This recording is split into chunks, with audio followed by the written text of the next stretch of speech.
Hello everyone, today's topic is everything is nothing. We understand what the nature of nothingness is and understand how to allow what happens to come into our life.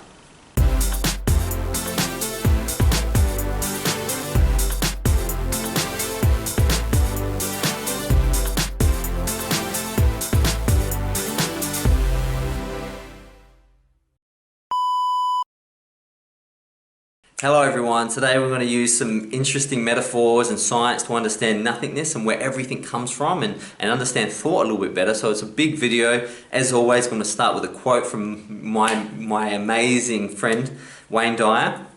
And what Wayne said was, "Everything that's created comes out of silence. Your thoughts emerge from the nothingness of silence. Your words come out of this void. Your very essence emerge from emptiness. All creativity requires some stillness." I found this really difficult to embrace, the concept that nothingness creates. As a Westerner, I was told, no, we need things. You know, things are really important. You need more and more things, and the last thing you want is less things. That's the worst thing that can happen. But then, as you trace things back, you get back to void. Nothing must create something. Something can't create something because it was already there.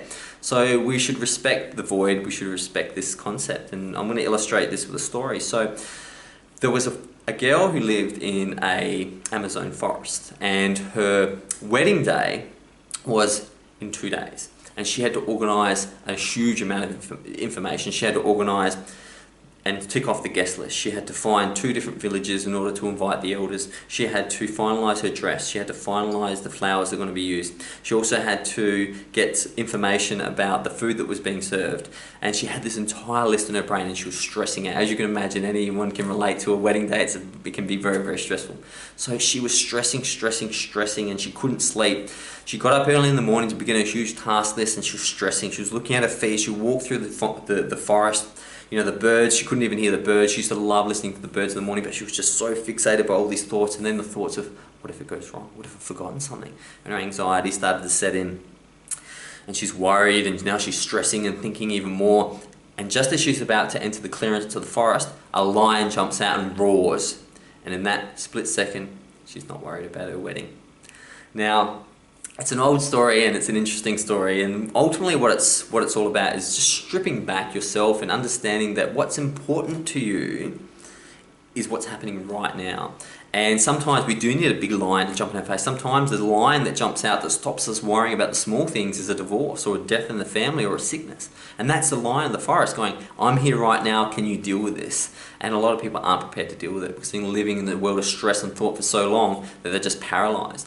Whereas if you're in a situation of calmness, of emptiness, of an empty mind, you can respond immediately to anything that comes into your life.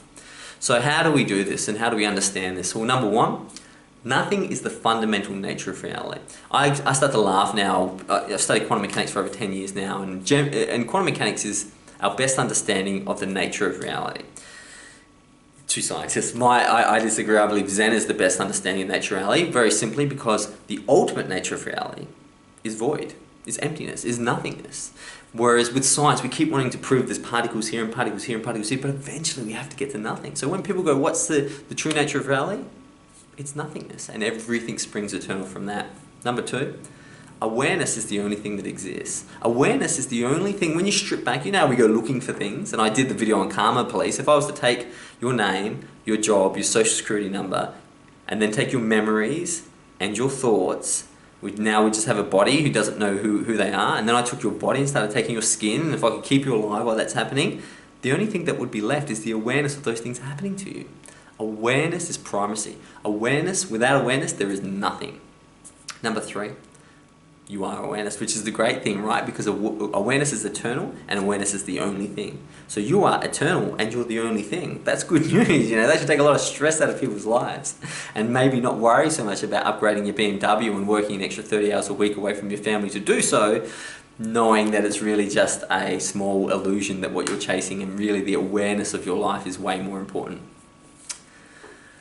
Number four, forgetting allows new nothingness. So it's difficult to embrace new situations, new events, when you're dragging the backpack, that heavy backpack of beliefs of how the past has happened and how you expect the future to roll out. Just forgetting and forgiving yourself allows this beautiful, fresh nothingness to appear. Everything that came into your life came out of nowhere. It was unexpected. And when you were ready for it, you embraced it. You know, I see this quite often when people are in bad relationships or bad breakups. They're so engrossed in the other person and maybe bitterness and stalking the other person that they can't notice that the girl at the checkout counter just smiled at them. Or the girl can't notice that the guy that she's always liked has just become single as well, because they're so engrossed in these things and they don't allow space to unfold.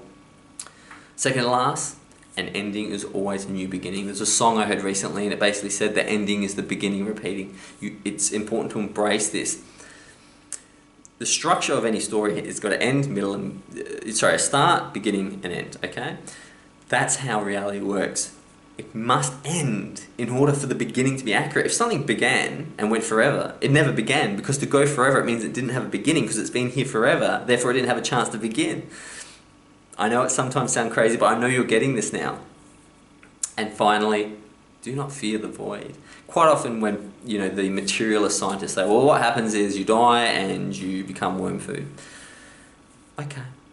But what is worm food? What's before worm food? What happens after worm food? We go to nothingness. Nothing is the creative essence of everything. This fear that you won't have enough, this fear that you will be nothing, is completely ridiculous. It's kind of like, a car not realizing it came from the car factory, and worrying that when it's if it loses a wheel, it's going to not exist. It loses the wheel, you can take it back to the factory, puts a new wheel on, because there is a creative force coming from nothingness.